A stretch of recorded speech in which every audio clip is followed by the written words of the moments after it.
Hi friends इनके என்ன video பார்க்க போறோம்னா மீன் குழம்பு ரெசிபி தான் फ्रेंड्स பார்க்க போறோம். என்ன மீன் பாத்தீங்கன்னா கிழங்கா மீன் தான். வாங்க முதல்ல அதுக்கு என்னென்ன தேவைன்னு பார்க்கலாம். நான் வந்து 2 பெரிய வெங்காயம் 2 அரிஞ்சு வச்சிருக்கேன். 3 தக்காளி கட் பண்ணி வச்சிருக்கேன். கறிவேப்பிலை, ஒரு 4 பச்சை மிளகாய், ஒரு பூண்டு தட்டி வச்சிருக்கேன். கொத்தமல்லி எடுத்து வச்சிருக்கேன்.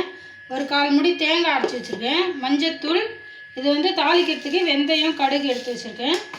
மிளகாய் தூள், இது வந்து உப்பு, ஒரு எலுமிச்சங்காய் சைஸ் புளி வந்து கரைச்சி வச்சுருக்கேன்.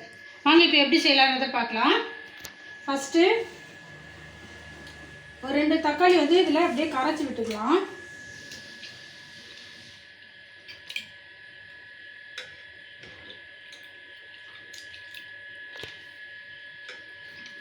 ரெண்டு தக்காளி அப்படியே கரைச்சிடலாம். 3 தக்காளி எடுத்தேன். இதில் வந்து குழம்புல வந்து 2 தக்காளி அப்படியே கரைச்சி விட்டுக்கலாம்.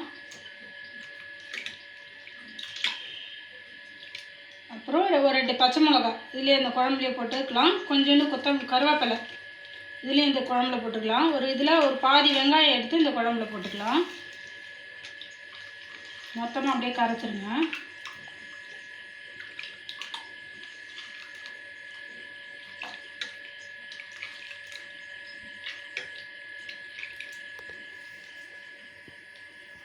இப்போ வந்து மிளகாத்தூள், குழம்பு மிளகாத்தூள் எடுத்துருக்கேன். இந்த குழம்பு மிளகாத்தூள் இதில் அப்படியே சேர்த்துக்கோங்க. காரத்துக்கு ஏற்ற மாதிரி சேர்த்துக்கோங்க. நான் எங்கள் வீட்டில் கொஞ்சம் காரம் அதிகமாக சாப்பிடுவாங்கன்றதால நான் கொஞ்சம் காரம் அதிகமாக போட்டிருக்கேன். உங்கள் காரத்துக்கு ஏற்ற மாதிரி நீங்கள் காரம் சேர்த்துக்கோங்க. அப்புறம் கொஞ்சமாக மஞ்சத்தூள்,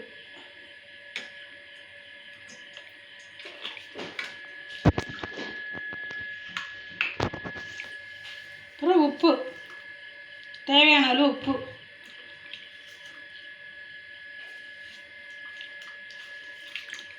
எல்லாத்தையும் ஒன்றா போட்டு அப்படியே கரைச்சி வச்சுக்கோங்க.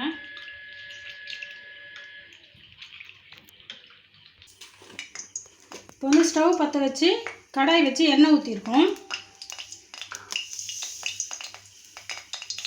கொஞ்சம் கடுகு போட்டுக்கோங்க.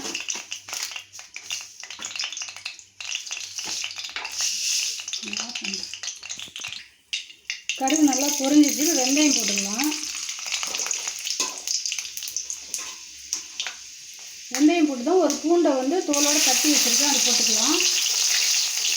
அப்புறம் கருவேப்பிலை, பச்சை மிளகாய், வெங்காயம் போட்டுக்கலாம்.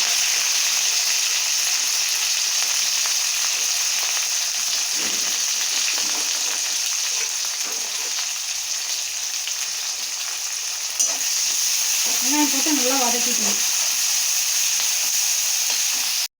வெங்காயம் நல்லா வதங்கிருச்சு. இப்போ வந்து தக்காளி போட்டுக்கலாம்.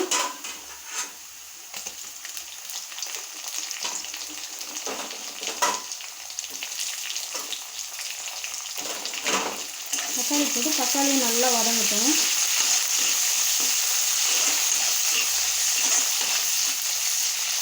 இப்போ தக்காளி நல்லா வதங்கிருச்சு. இப்போ வந்து நம்ம கரைச்சி வச்சுருக்க புளி தண்ணி, வெங்காயம், தக்காளி எல்லாம் போட்டு கரைச்சி வச்சுருக்கோம், அதுலேயும் ஊற்றிக்கலாம்.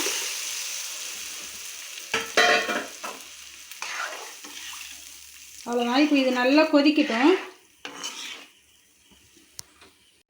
இப்போ குழம்பு வந்து நல்லா கொதிக்குது. இந்த டைமில் வந்து தேங்காய் ஊற்றிக்கலாம்.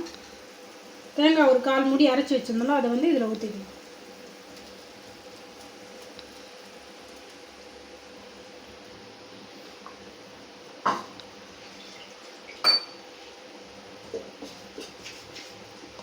மிக்ஸி கழுவின தண்ணி,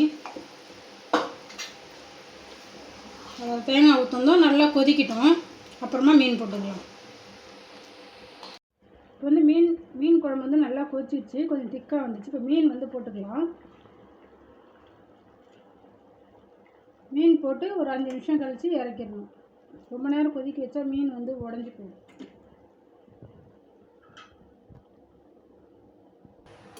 அவ்வளோதான் ஃப்ரெண்ட்ஸ், மீன் குழம்பு வந்து ரெடி ஆகிடுச்சு. இப்போ லைட்டாக கொத்தமல்லி போட்டு இறக்க வேண்டியதான். இதே மாதிரி நீங்களும் செஞ்சு பாருங்கள். செஞ்சு பார்த்துட்டு எப்படி இருந்துச்சுன்னு சொல்லி கமெண்ட் பாக்ஸில் வந்து கமெண்ட் பண்ணுங்கள். அவ்வளோதான் ஃப்ரெண்ட்ஸ், மீன் குழம்பு வந்து ரெடி ஆகிடுச்சு. இதே மாதிரி நீங்களும் செஞ்சு பாருங்கள். செஞ்சு பார்த்துட்டு எப்படி இருந்துச்சுன்னு சொல்லி கமெண்ட் பாக்ஸில் வந்து கமெண்ட் பண்ணுங்கள். இந்த வீடியோ பிடிச்சிருந்தா லைக் பண்ணுங்கள், ஷேர் பண்ணுங்கள். மறக்காமல் என்னோடய சேனலை சப்ஸ்கிரைப் பண்ணிக்கோங்க. டாடா பாய். நெக்ஸ்ட் வீடியோவில் பார்க்கலாம்.